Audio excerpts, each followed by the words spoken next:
Meninos, bom dia, tudo bem? Resolvi gravar essa videoaula para ajudar na compreensão da aula de vocês. Esse material, o link para a videoaula vai estar disponível pelos próximos 2 dias para vocês terem acesso. E a aula também vai estar disponível até o final da disciplina, tá bom? Então, se vocês tiverem dúvida, o nosso fórum vai estar aberto, posso tirar dúvidas também para o WhatsApp. Me sinalizem a maneira que vocês acham mais fácil, mas eu acredito que a videoaula também é um mecanismo que facilita bastante a compreensão de vocês, ok? Então, hoje a nossa temática ela envolve bastante os outros temas que a gente já abordou.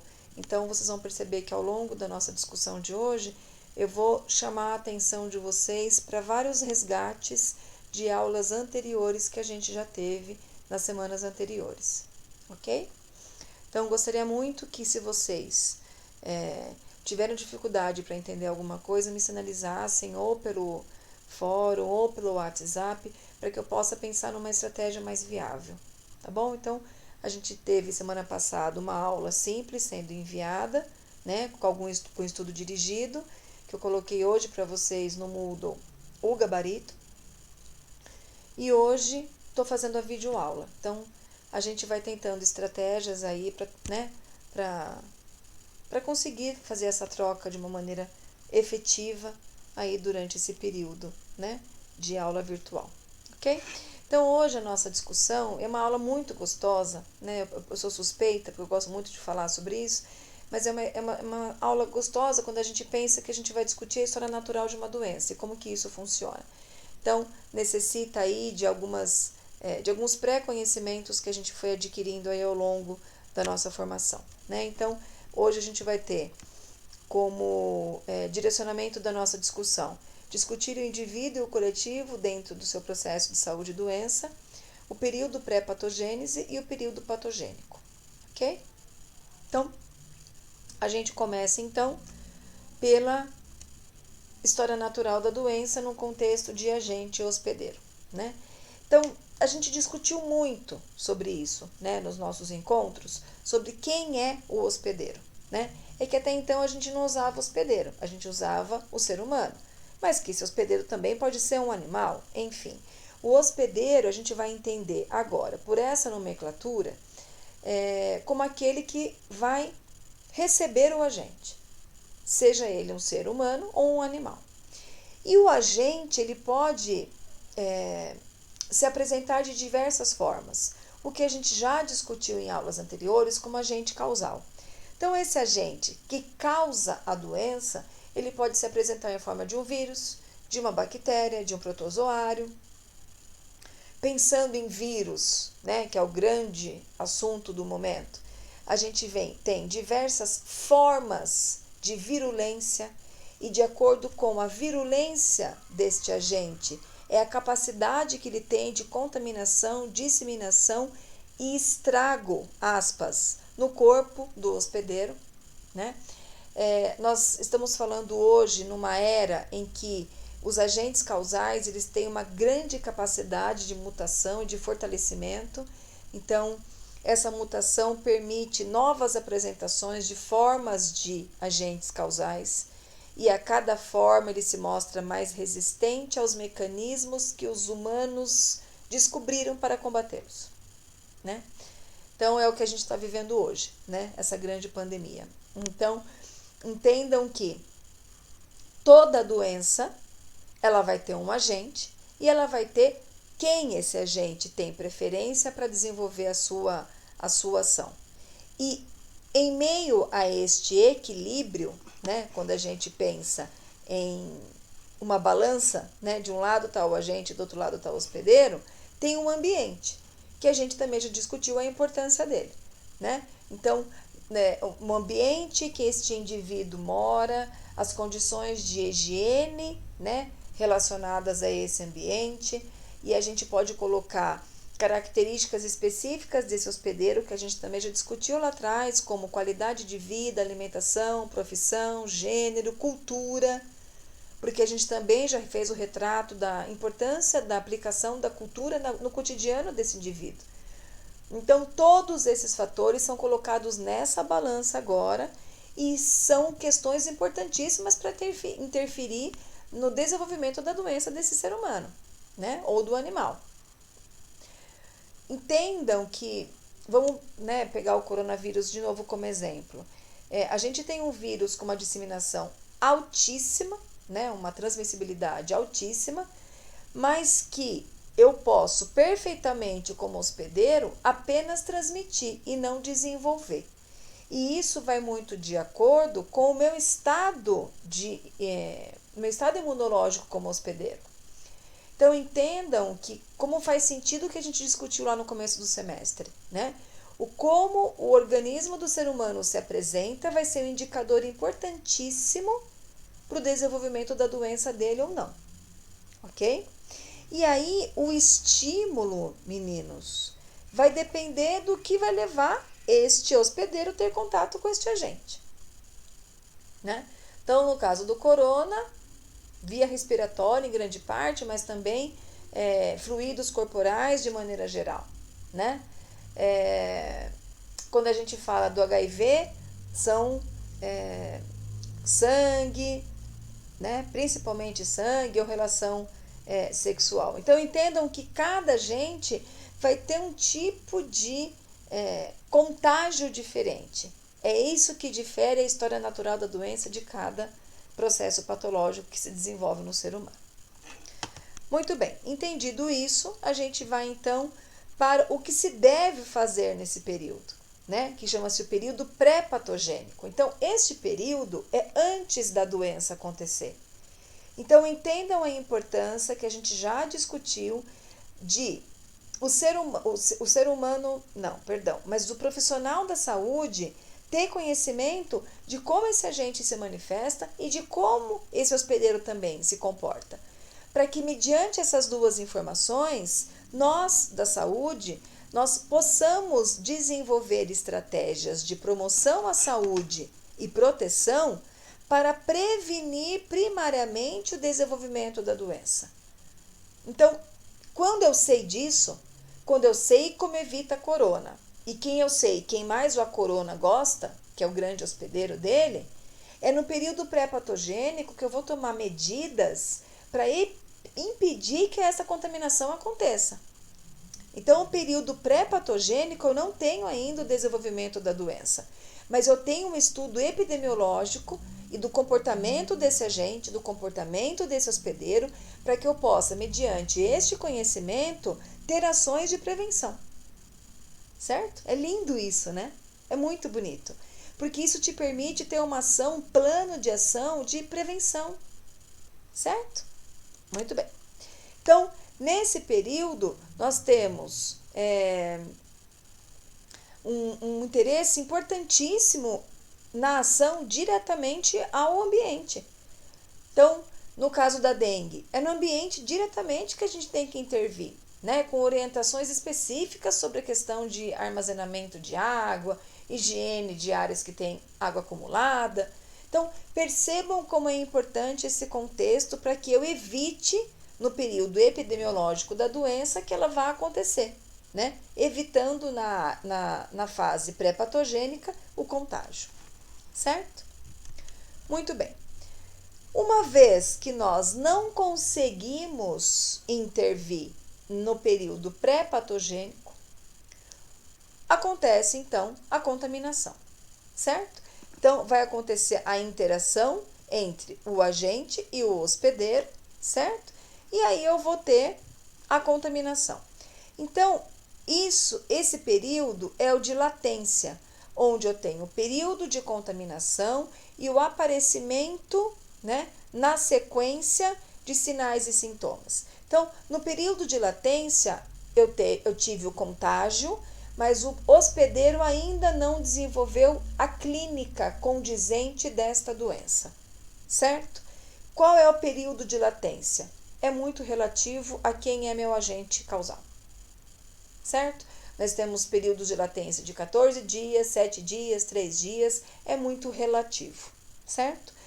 Na sequência desse período, nós temos a mudança nos tecidos pelos quais esse agente causal tem preferência, certo?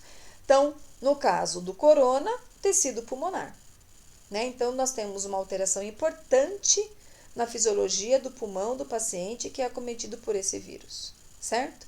E na sequência, nós temos o horizonte clínico, que é onde começa, assim, o aparecimento de sinais e sintomas. Então, de acordo com cada doença, nós temos nesse período, que também é chamado de prodrômico, sinais e sintomas relacionados a alterações de uma maneira geral. Então, por exemplo, o que é um sinal e sintoma prodrômico? Febre. O paciente que apresenta febre, eu não tenho certeza do que ele tem. Eu sei que ele tem uma alteração, mas eu não sei ainda qual é o agente causal e nem a doença. Quando eu tenho um sintoma mais específico, eu tenho um período de estado. Eu tenho um sintoma específico daquela doença. Então, por exemplo, no caso do coronavírus, um desconforto respiratório abrupto e agudo. O paciente tem muita dificuldade para respirar. Na tuberculose, a gente tem o escarro com sangue, né? Porque o agente causal, o bacilo de Koch, ele faz lesão cavernosa nos brônquios, isso promove o sangramento. Então, meu paciente tem escarro com sangue. Então, entendam que os sinais e sintomas dentro do horizonte clínico vai depender muito de cada doença e de cada agente causal, certo? E aí a gente tem a evolução da doença. A evolução da doença, ela pode se manifestar de maneira crônica, certo? Então, o paciente cronifica. O meu paciente pode melhorar, ele tem totalmente a cura. O meu paciente pode ter sequelas, ou o meu paciente pode ir a óbito, ok? Nesse período é o que a gente fala de prevenção secundária. Na prevenção secundária, eu quero, já no período patogênico, o meu paciente já está contaminado, já está desenvolvendo a doença, a ideia é fazer um diagnóstico rápido e começar rapidamente o tratamento para que eu tenha menor complicação ou menor dano no meu paciente. Então, a importância, gente, é limitar dano. Quanto mais cedo eu descubro que o meu paciente tem, mais cedo eu consigo tratar e eu reduzo o dano. Para aí eu chegar na prevenção terciária, onde eu só vou reabilitar este paciente mediante a sequela que a doença causou a ele, certo? Então, nós temos aqui a importância dentro do período patogênico ou de patogênese de identificar as modificações funcionais que o meu paciente apresentou para que eu possa intervir diretamente na reabilitação deste paciente, certo? Então, quando a gente fala de prevenção primária, a gente fala da possibilidade de qualidade de vida, que a gente já falou várias vezes, né? Com hidratação adequada, prática de atividade física, né? Estudo, né?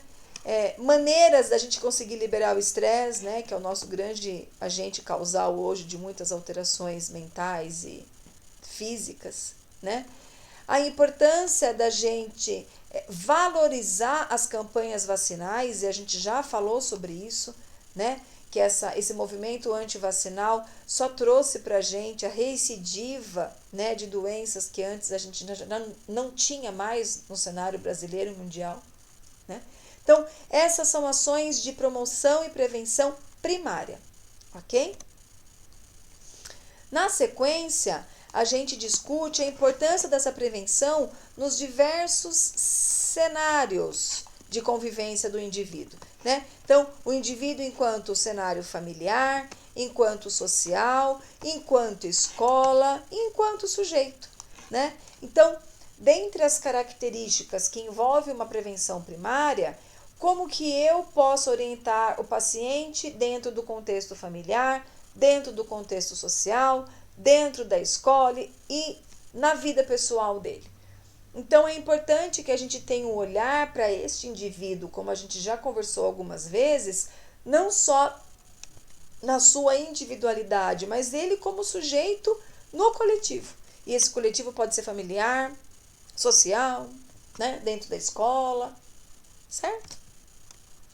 A importância da educação, a importância da gente conseguir construir a educação, construir maneiras pelas quais esse indivíduo ele vai desenvolver, por meio de práticas educativas, a conscientização sobre a importância de prevenção de doenças que podemos evitar com essas boas práticas. Boas práticas de qualidade de vida, boas práticas de alimentação, boas práticas de estudando, exercitando a mente, eliminando fatores estressores, né? Utilizando das vacinas da melhor maneira. Então aqui, por exemplo, a gente tem aqui alimentação, convivência, né? Não só dos humanos, mas também dos nossos pets, né? E a importância de um ambiente que favoreça tudo isso, né? Quando eu penso em equilíbrio, né, de todos esses elementos na prevenção primária, certo?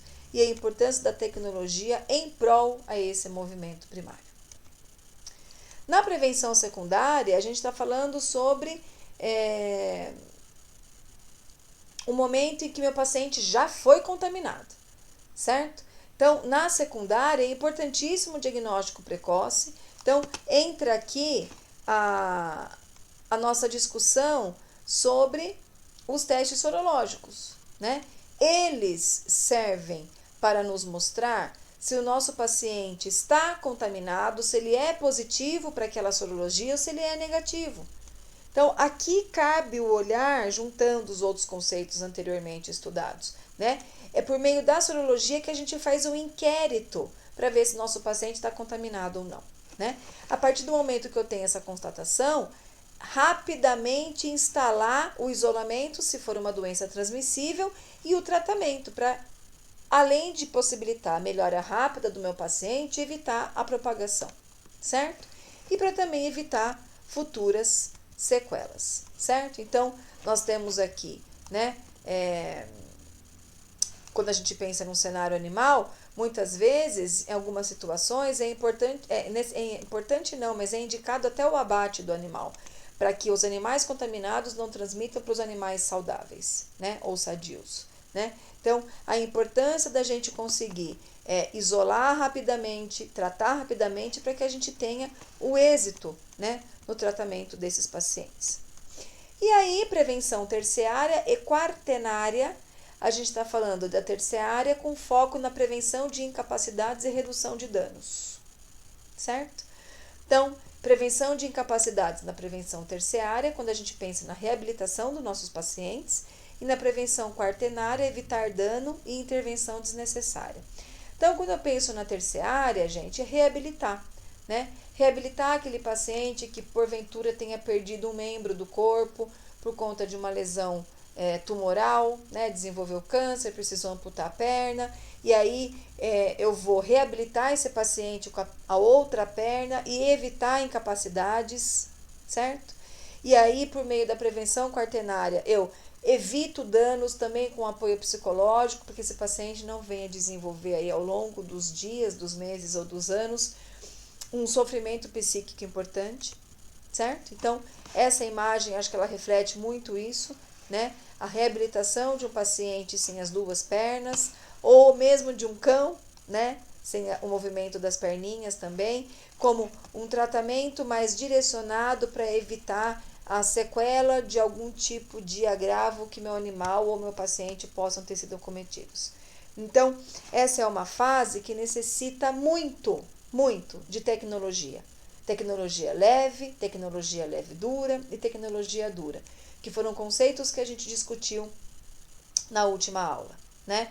A importância da tecnologia em prol a uma prevenção adequada, a um atendimento adequado, em qualquer nível, porque eu também tenho tecnologia no nível primário quando eu penso em vacinação, né? Eu tenho tecnologia em todos os níveis quando eu penso que o profissional está inserido em cada um deles, porque a capacidade técnica do meu profissional também é tecnologia.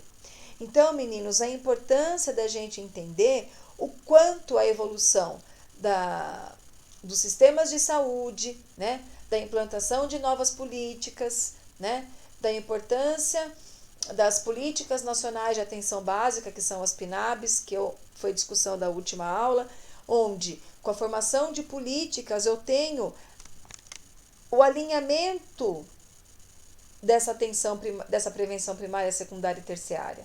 Então, é por meio dessas políticas que a gente consegue viabilizar esse tipo de atenção ao nosso paciente, ao nosso usuário.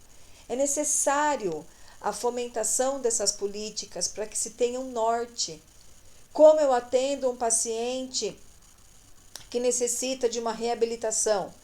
Como que eu atendo um paciente idoso para prevenir problemas crônicos? Como que eu atendo uma gestante? Como eu atendo uma criança?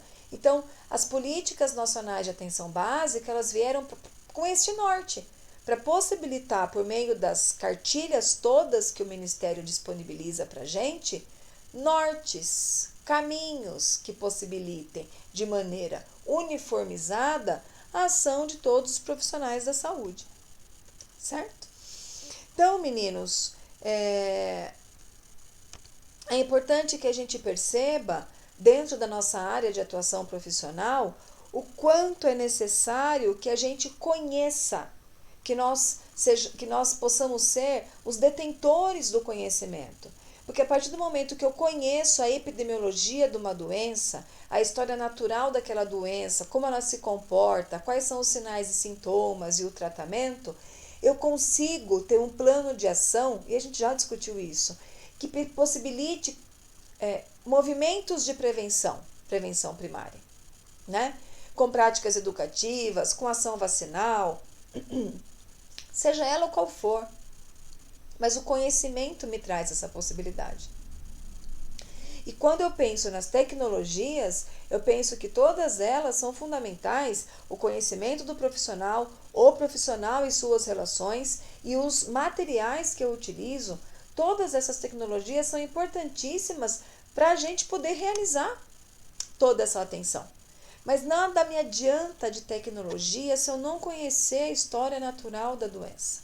Então eu preciso saber como esse agente se manifesta, como esse hospedeiro se comporta, como que é o ambiente que circunda, né, ambos os personagens dessa história, para que a gente possa, como profissional de saúde, poder intervir nesse contexto todo.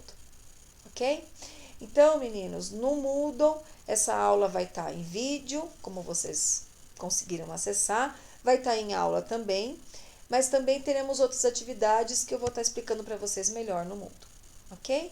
Uma boa semana e eu estou à disposição de vocês. Um abraço.